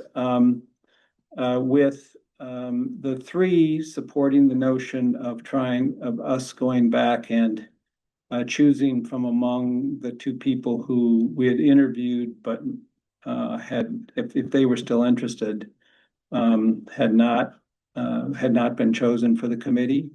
The two on the other side voting to ask the commission or recommend that the commission open up the process for applicants again, other applicants. I think that it was fair to say that the people and the two that voted were hopeful that through that process there would be identified people with technical expertise who could serve some of the same functions as Elise Brown, some of the expertise that Elise Brown brought to the committee. I've had discussions with Chris, who's here tonight, and Carlene Hempel, who's also on the committee. That probably represents the two viewpoints. One of the members of the committee, as you know, is Bill, who's not here tonight, but he sent me an email, which I told him I would try to represent at this committee, which essentially was urging that we take the approach of selecting from the pool of candidates who had originally been interviewed. I think that in making that, in making all of those choices, there's a reasonable assumption that in everyone's mind that it would be one of those two is the person that we would be selecting if we were selecting among those two. And so I think that's the basis for it. And his arguments included the fact that that person represented a lot of experience with the pond, was a previous member of the task force, et cetera. And so would be able to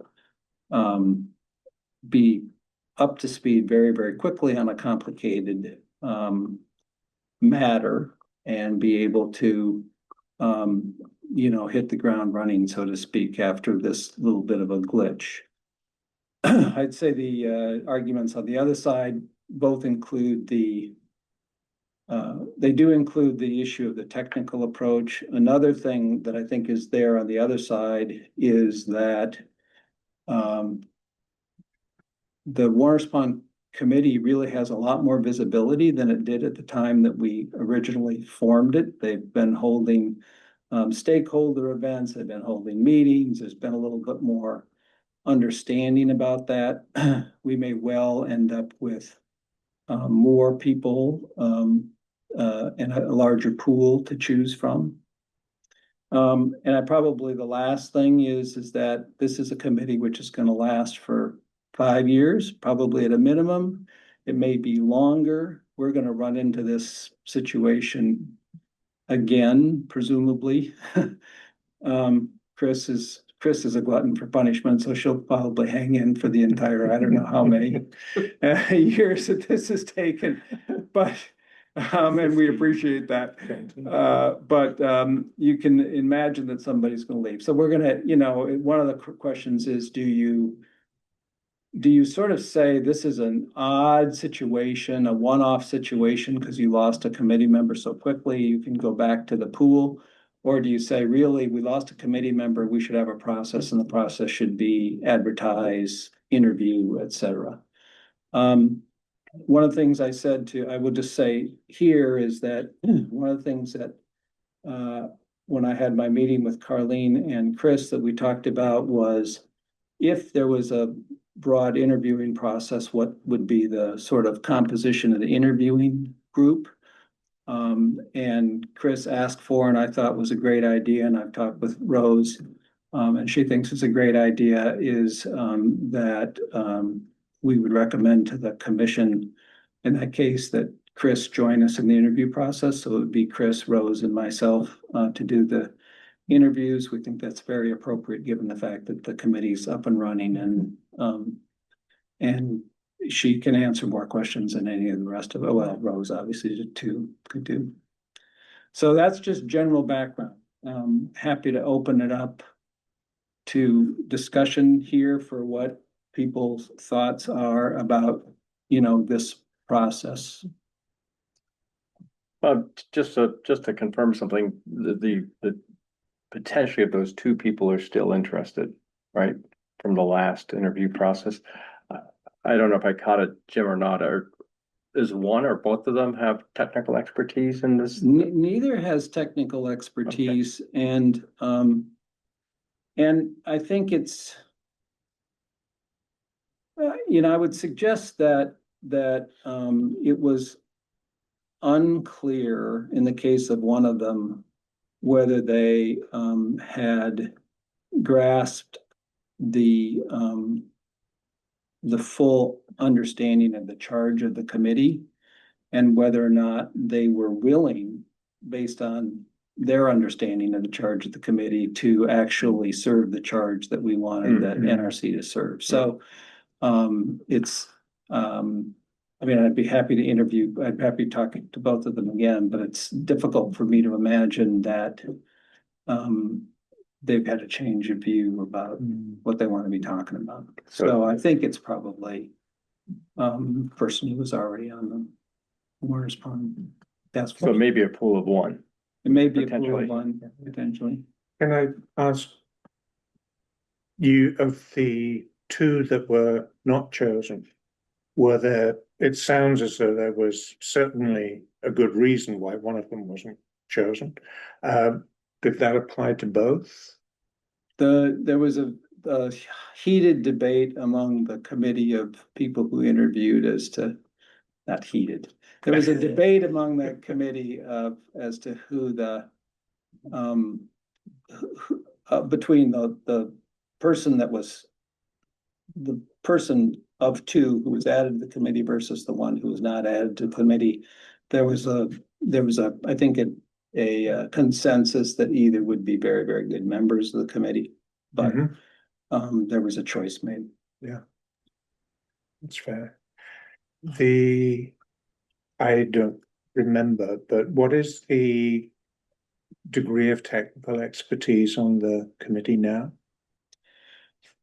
Rose is the staff liaison to the committee, and one thing I will tell the commission is that Carleen and Chris were effusive in their praise of Rose's support for the committee. So I just want to make that for the record. Thank you. We expected nothing less, of course, but good to be confirmed.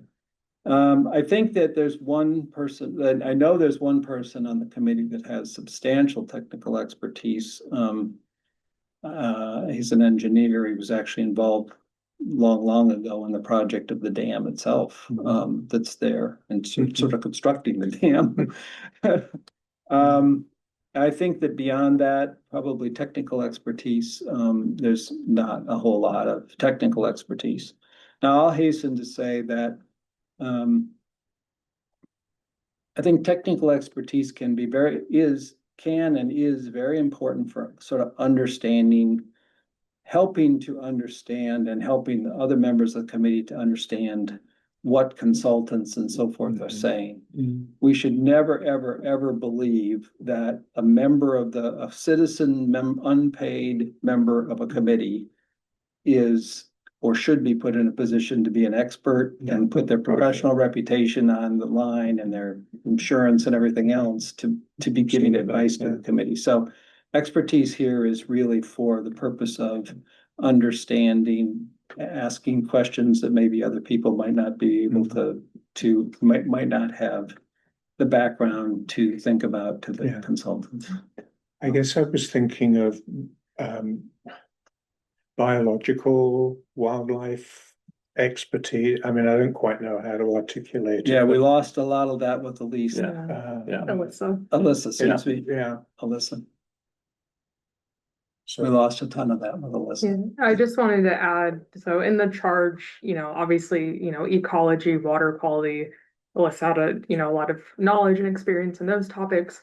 But I'll add other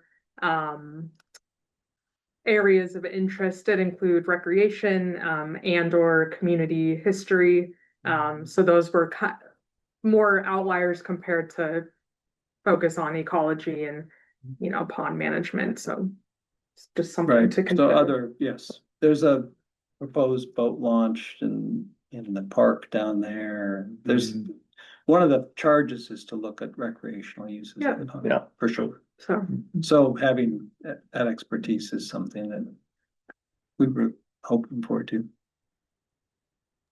I guess Bill and Nick have both, currently or formerly served on NRC, which, one of them was considered the NRC representative. So they have at least some, some experience from being on the NRC. Sure. So there's that too. Other thoughts? Yeah, I think just, in terms of setting ourselves up for success going forward, having a consistent process that we land on, and, if that is conducting a wider search, having that in place and being comfortable with that being the process for replacements, makes a lot of sense to me. Not to put more work on your plate, Jim, with interviews and things, but I'm in 3 days, I'm going to Ireland for 2 weeks, so I will come back very happy. Do almost anything. You'll be rusty. I'll be rusty, yes.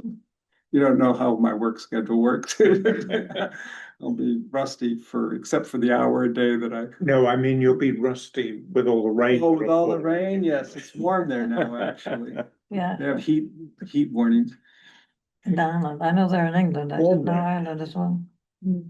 Other questions, comments? Yeah, I mean, I wasn't involved because I wasn't on the committee, on the commission. So I don't really have the background information to know, but I think what Ben's was suggesting is to have a steady process for replacements makes sense. And yeah, no, I think I'd probably concur with that. I mean, why not go out to why not see what's out there in terms of interest and expertise and, I can't imagine it's gonna be a slew of people, but it might be 3 or 4 folks out there that might be helpful and additive to the committee. And I assume that everyone who's spoken would be more than happy to have the people who have applied before apply again. Oh, sure. Yeah, absolutely. And this is a process argument, not a. Yeah. I guess personally, I'm also persuaded by that. That sort of idea. Let's have a process, let's do it, let's get it done, let's manage it the way we would like to. I do hope that at least one of the people who applied before applies again. I'd very much like to include that person in the interview process for sure. Yeah, I think Ben makes a good point to be consistent in the process. Seems to me like, as you say, it'll happen again, whether it's in 2 years or 5 years or however long the committee lasts, you know. I told Delia the other day that by the time the committee is making its recommendation in 5 years, I will not be on this commission anymore. So only Chris will be the entire history of the committee. Chris, you're here. Would you like to make any comments? Just a couple comments. I mean, I understand where you're coming from, where you want to be consistent with a process. But I also feel that we're so new into this process and that it's kind of a one-off deal that you were talking about before. The committee voted that we discussed the issue, we gave our opinions. We voted, the vote was 3-2 to look at the previous applicants. So, I mean, I think that should have some weight as well. You know, given the fact that we did discuss it as a committee and talk about it. And whatever we do, I think it really needs to be, you know, people that are truly invested in the pond, want to make it work, believe in it, support it, whatever their background is, that truly believe it and support it and that is their goal. That's what they're working towards. So I think that's really important as well. Yeah, and I think that's a very important thing to state, because I think a lot of us that were at least on the committee before, it's like, that's all part of the whole point. I mean, first issue really in the other interviewing process was, do you understand the charge? Do you understand what we're trying to do here? Do you understand the importance of this with respect to the town? And I think that'll definitely be part of the process. Right. Clearly with MCI, going in right now, it's really, every picture that you see, it's a picture of MCI and a picture of Morris Pond. It's all in the same picture. And clearly it's important to this new, whatever happens there.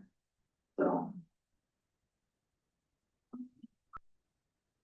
But I would hope that you would have taken into account our vote, but more so, but. I think we took it into account. All right, I'm perceiving a consensus to go forward to advertise this. Unless there's any objection, I think that's what we'll do. I had process-wise, either Rose or Delia, can you remind us what we did the last time? I know we put something in the bridge. There's other Social media, rules and notices.